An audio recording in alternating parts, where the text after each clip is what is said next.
They didn't just leave you. They left the version of you God was about to level up. And here's what breaks my heart. You're sitting here wondering if they miss you, while God is literally rebuilding you into someone they won't even recognize. Stop waiting for the apology. Number 4 is going to wreck you. Look, I'm not here to tell you they're going to text you back. I'm not here to give you closure. I'm here to show you what God does in the silence after betrayal, after abandonment, after rejection. And if you stick with me for 9 minutes, you're going to see why their absence wasn't your loss. It was your liberation. Let's go. Here's the first way they'll regret it. You stop posting for them. You stop dressing for them. You stop existing in the shadow of their opinion. And that shift, it's violent. It's supernatural. Because here's what happens. When God removes toxic people, He simultaneously removes your addiction to their approval. You wake up one day and realize you haven't thought about them in a week. You're not checking if they viewed your story. You're not crafting captions hoping they'll see it. Proverbs 29 verse 25 says, "Fear of man will prove to be a snare, but whoever trusts in the Lord is kept safe." You were in a snare. Their validation was your cage. And God just cut the ropes. And here's the brutal part. They notice.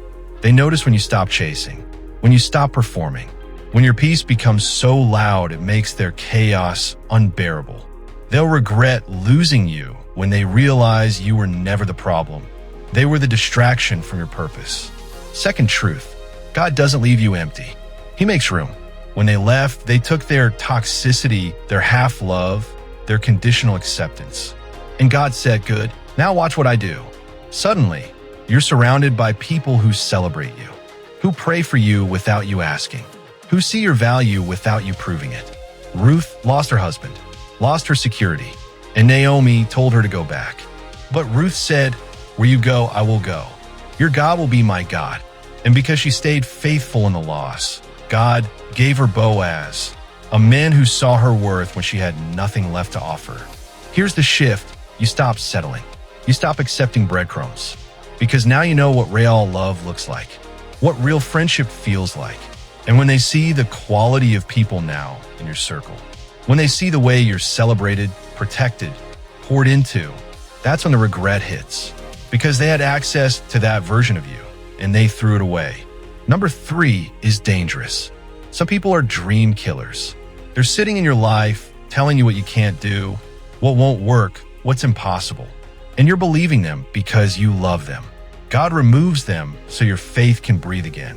Abraham had to leave his family to receive his promise. Genesis 12 verse 1. Leave your country, your people, and your father's household. His breakthrough required separation. Yours does too. Here's what happens. 6 months after they leave, the job comes through. The doors open. The calling gets clear. The breakthrough they mocked, it's happening. And you realize they had to go so God could move. They weren't your covering. They were your ceiling. And when they see you living the life they said was impossible, when they watch God do exactly what they said He wouldn't, the regret hits different. Because they didn't just lose you, they lost access to the favor that was always on your life. Stop. This is the one that breaks people. If you're still watching, you need to hear this. God doesn't hide your glow up. He makes it public. He makes it undeniable. Not for revenge, for testimony. You know what's crazy? You're not even trying to prove anything anymore. You're just walking in obedience. You're just pursuing God. You're just healing, growing, becoming. And they see it. They see the peace. They see the confidence. They see the anointing. And it wrecks them. Because here's the truth. They thought you'd fall apart. They thought you needed them. They thought they were the prize. And now they're watching you thrive in a way they never saw coming. Joseph didn't tell his brothers, "Remember when you threw me in a pit?" He didn't have to. They saw the robe. They saw the authority. They saw that God had elevated him to a place where they had to bow. Genesis 50 verse 20. You intended to harm me, but God intended it for good. The regret comes when they realize you weren't bitter. You weren't stuck. You weren't less without them. You were more, and they can't unsee it. Here's number 5. And listen, if God removed them from your life, this is why. Your testimony gets better without them in it. Your story gets clearer. Your purpose gets sharper. And God writes a chapter so powerful, so redemptive, that their name doesn't even need to be mentioned. You're not the villain in their story, and they're not the villain in yours. They're just not there. And that's the most freeing realization you'll ever have. David could have killed Saul twice. He had the opportunity. He had the justification. But 1 Samuel 24 verse 12 says, "May the Lord judge between you and me, and may the Lord avenge the wrongs you have done to me, but my hand will not touch you." David let God handle it, and God made him king. So here's your reality. You don't need to defend yourself. You don't need to expose them. You don't need to make them look bad. God is writing a story where your character, your faith, your obedience speaks louder than any call-out post ever could. And when they see that story, the book deal, the ministry, the family, the peace, they'll regret that they're not in it. But by then, you won't even care. 6, truth. You see them do to someone else what they did to you. Same pattern, same excuses, same destruction. And suddenly you're not heartbroken anymore. You're grateful. Psalm 34 verse 19. The Lord is close to the brokenhearted and saves those who are crushed in spirit. You were crushed. And in that breaking, God pulled you out of something that would have destroyed you. Here's the shift. You didn't lose them. You escaped. And they'll regret you when they realize you're the last person who genuinely loved them. The last one who prayed. The last one who saw past their mess. And they burned that bridge. Last one. And if you've made it this far, you're ready for the truth most people can't handle.